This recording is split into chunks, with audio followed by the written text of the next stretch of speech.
হরে কৃষ্ণ বন্ধুরা, চলে এসেছি আবার আজকে তোমাদের ডেট অফ বার্থ ওয়াইজ কেমন যাবে তোমাদের কালকের দিনটা, মানে 15 জুলাই কালকের দিনটা কেমন যাবে সেটা তোমরা দেখে নাও। তো চলো আমি ভিডিওটাকে স্টার্ট করি। ভিডিও স্টার্ট করার আগে বলবো, যারা ইউটিউব থেকে দেখছো সাবস্ক্রাইব করতে ভুলো না, আর যারা ফেসবুক থেকে দেখছো একটা লাইক আর একটা কমেন্ট করতে ভুলো না। ফ্রি রেমেডি গ্রুপে যারা জয়েন করতে চাইছো, কমেন্ট সেশনের লিঙ্ক আছে, তোমরা কিন্তু ফ্রি রেমেডি গ্রুপে জয়েন করে যেতে পারো। তো চলো দেখে নিই যে ডেট অফ বার্থ ওয়াইজ কেমন যাবে তোমাদের কালকের দিনটা।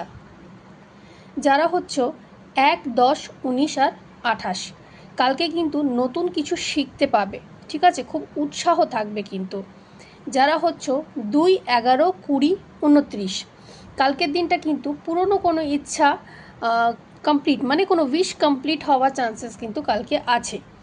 যারা হচ্ছে 3, 12, 21, 30, কালকে কিন্তু বন্ধু বা কাছের কেউ তোমাদেরকে কিন্তু একটু পরামর্শ দিতে পারে, সেই পরামর্শটা কিন্তু নেবে। যারা হচ্ছে 4, 13, 22, 31, তারা কিন্তু চাকরি বা ব্যবসায় কিন্তু নতুন যোগাযোগ তৈরি হতে পারে কালকের দিনে, কোনো অপরচুনিটিও কিন্তু আসতে পারে।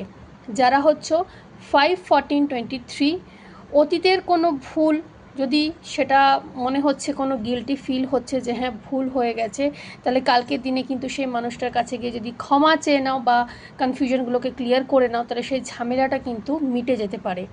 যারা হচ্ছে 6, 15, 24, মিডিয়া লাইনে যারা আছো, কালকে কিন্তু বেশ ভালো কোনো নাম খ্যাতি বা কোনো একটা ভালো অপরচুনিটি কিন্তু মিডিয়া লাইন থেকে আসতে পারে। কালকে কিন্তু একটা বিশেষ দিন আছে তাদের জন্য।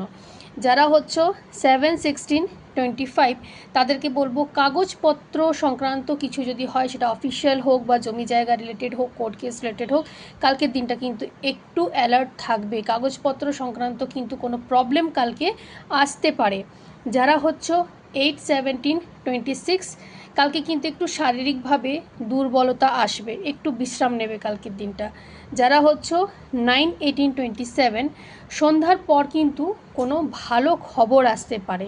তো চলো ভিডিওটা আজকে এখানেই শেষ করছি। যাওয়ার আগে বলবো লাইক আর শেয়ার করতে ভুলো না এনার্জিটাকে ক্লেম করার জন্য। আর আবার কালকে আসবো নতুন একটা ভিডিও নিয়ে। সবাই সুস্থ থেকো, ভালো থেকো।